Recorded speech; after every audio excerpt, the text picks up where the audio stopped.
एक महिला अपने से दुगने उम्र के व्यक्ति से शादी तो कर लेती है, लेकिन जब वह रहने के लिए उसके पास जाती है तो जो वह महिला का बॉयफ्रेंड था और साथी और आशिक थे, वह उस महिला से बोलने लगते हैं कि अब तुम्हारा बिना कैसे जीवन कटेगा। फिर वह महिला फैसला करती है कि मैं इस दुगने उम्र के व्यक्ति के साथ छोड़कर इसका धन दौलत जो भी सोना चांदी है वो लूट कर भाग जाऊंगा और मैं अपना बॉयफ्रेंड के पास वक्त बिताऊंगा। और यह महिला ऐसे ही करती है, अपना बॉयफ्रेंड को बुलाती है बाकायदा उस व्यक्ति को मारने के लिए। वह व्यक्ति काफ़ी दौलत वाला होता है, लेकिन जब मारने के लिए लोग आते हैं तो वह व्यक्ति कोई काम के सिलसिले से मुंबई चल जाता है।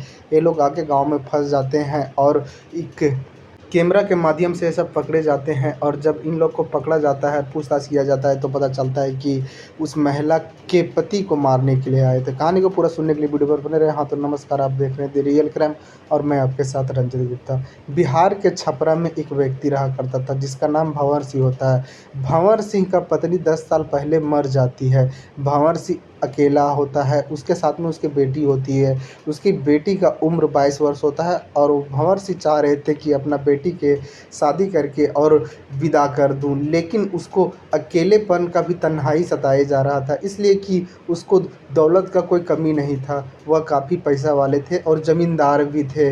तो उनको लग रहा था कि हमारा ये जो वंश है और ये जो संपत्ति है उसे देख ले करने के लिए एक संतान का ज़रूरत है। और फिर भंवर सिंह थे, वह अपने माध्यम से और रिश्तेदार के माध्यम से पता करने लगते हैं कि कोई वैसा महिला जो कि तलाक पे हो, उससे हम शादी कर ले ताकि हमारा एक संतान हो और हमारा जो ये भी जो भी है धन दौलत और जगह ज़मीन उसका वारिस बने। तो पता चलता है कि राजस्थान में एक महिला है जिसका नाम सविता है और सविता तलाकशुदा होती है। उसका उम्र 30 वर्ष के आसपास होता है।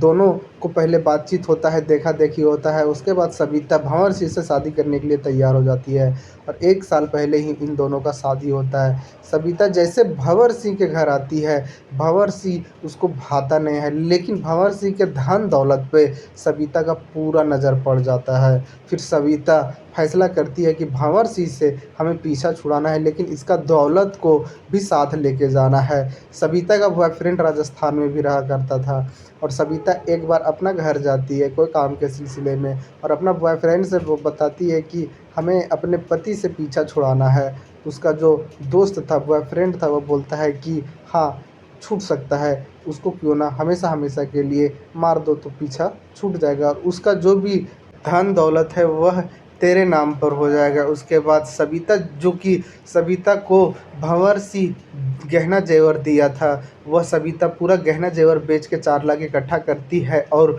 2 शूटर 2 कातिल को शामिल करती है। हर एक उसका बॉयफ्रेंड होता है। 4 लाख में 2-2 लाख एडवांस के तौर पे दिया जाता है, काम होने के बाद 2-2 लाख रुपया और देना था। और ये दोनों तीनों जो कातिल थे वह भंवर सिंह को मारने के लिए बिहार के छपरा पहुंच जाते हैं। और सविता अपने पति भंवर सिंह से बात करती है कि क्या आप घर पे हैं कि। तो भंवर सिंह बताता है कि हमारा एक दोस्त जो कि बॉम्बे में कैंसर पेशेंट था, उसका मृत्यु हो गया है और उसका अंतिम संस्कार वहीं होने वाला है, तो हम वहीं जा रहे हैं। लेकिन ये लोग जो थे कातिल, वह पहुंच गए थे बिहार के छपरा। सविता अपना बॉयफ्रेंड को फ़ोन करती है और बोलती है भंवर सिंह अभी मुंबई चला गया है, अभी तुम लोग के 2 से 3 दिन वहाँ इंतज़ार करना होगा। तो जो सविता है वह बोलती है कि तुम लोग होटल में जाके रुक जाओ, लेकिन ये जो लोग थे वह होटल में ना जाकर एक बड़ा सा गन्ना के खेत होता है, उस गन्ने के खेत में जाके बीच में जगह बनाकर और वहीं रहते हैं। वह जो महीना था दिसंबर का महीना था और ये लोग दिसंबर के महीने में काफ़ी ज़्यादा ठंड होता है, ठंड से बचने के लिए कंबल वगैरह वगैरह खाने पीने का सामान वहाँ इकट्ठा करके रखे हुए थे और वहीं रहते थे। रात में और दिन के निकल के इधर उधर चल जाते थे। और इसी बीच में होता क्या है कि एक व्यक्ति जिसका नाम श्याम होता है, श्याम कैमरामैन होता है और वह नया नया ड्रोन लिया था और वह ड्रोन को चेक कर रहा था कि क्या इसका रेंज है, वीडियो कैसे कैसा कवर करता है। तो वह घर गांव से दूरी बना के खेत तरफ जाता है ताकि गाछ वृक्ष में ड्रोन ना टकराए और वह ड्रोन को ऊपर में छोड़कर उसका जो कैमरा था वह चेक कर रहा था। तो उसका ड्रोन जैसे ही गन्ना के खेत के बीच में जाता है, वैसे ही उसको कैमरा में दिखता है कि 3-4 व्यक्ति छुपे हुए हैं और बीच में कुछ गन्ना काटकर कुछ जगह बनाया हुआ है, कुछ खाने का प्लास्टिक है और कंबल वगैरह वगैरह है। तुरंत ही वह व्यक्ति वहाँ का वीडियो शूट करता है, लेकिन तुरंत ही उसका ड्रोन को मार कर गिरा दिया जाता है। उसके बाद वह समझ जाता है कि वहाँ कुछ लोग छुपे हुए हैं। जो श्याम था वह गाँव में जाता है और हल्ला कर देता है कि गन्ने के खेत में कुछ लोग छुपे हुए हैं, जो कि हमारा ड्रोन को तोड़ दिए हैं और कुछ अजीब किस्म के आदमी हैं। गाँव के लोग काफ़ी सारा इकट्ठा होते हैं और उस गन्ना के खेत में पहुँचते हैं, तो वहाँ देखते हैं कि 3 लोग छुपे हुए हैं। जब चारों तरफ से घेर के उन तीनों को निकलने के लिए बोला जाता है, तो तीनों के पास हथियार होता है। वो लोग तो निकलते हैं भागने के लिए, लेकिन लोग पकड़ते हैं, जिसमें वो तीनों लोग इस गाँव वालों पर हमला करते हैं। कुछ लोग को कट छट जाता है। उसके बाद तीनों पकड़ते हैं गाँव वाले और पुलिस को बुलाते हैं, पुलिस को इसका हवाला कर देते हैं। और पुलिस जब इन तीनों को लेके जाती है पुलिस स्टेशन और पूछताछ करती है, तो ये तीनों फिर एक कहानी सुनाते हैं। बताते हैं, साहब एक महिला जिसका नाम सविता होता है, उसने हम लोग को सुपारी दिया था भंवर सिंह को मारने के लिए। दरअसल भंवर सिंह से उसका शादी हुआ है, लेकिन भंवर सिंह दुगना उम्र के आदमी है और उसका धन दौलत को अपनाने के लिए उसका कत्ल करना चाहती है। जो भी उसका संपत्ति होगा उस पे वह राज करना चाहती है। पुलिस यह मामला दर्ज करती है और तुरंत ही उस सविता नाम के महिला को भी वहाँ से राजस्थान से पकड़ के लाती है।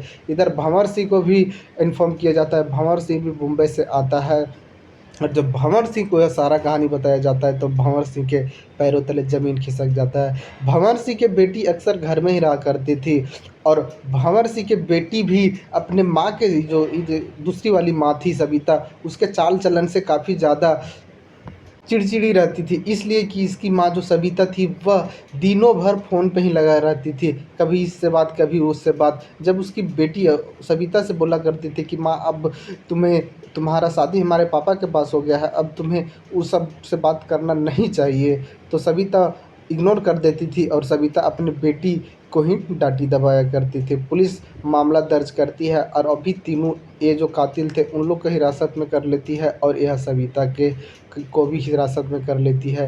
अब इसमें भंवर सिंह को बाल बाल जान बच गई। अगर भंवर सिंह घर में रहता तो पूरा प्लानिंग के तहत आए थे ये कातिल, भंवर सिंह को नहीं बख्शते, भंवर सिंह को मार देते। इसलिए कि सविता हर कुछ बता के भेजी थी कि घर का चाबी कहाँ रहता है, भंवर सिंह कहाँ सोते हैं, भंवर सिंह कितना बजे घर में उठते हैं, सब कुछ बता के रखे थे। और प्लानिंग के तहत 11 बजे उन लोग रेलवे स्टेशन पे उतरे थे और भोर के वक्त में भंवर सिंह का कत्ल करना था, लेकिन भंवर सिंह मुंबई चले गए थे, जिस वजह से सब ये लोग जो थे वह गन्ने के खेत में छुपे थे, कैमरा के माध्यम से पकड़े जाते हैं। अब इन तीनों और जो सविता थी उसको कानून क्या सजा देती है। इस कहानी में इतना ही। जय हिंद, जय भारत।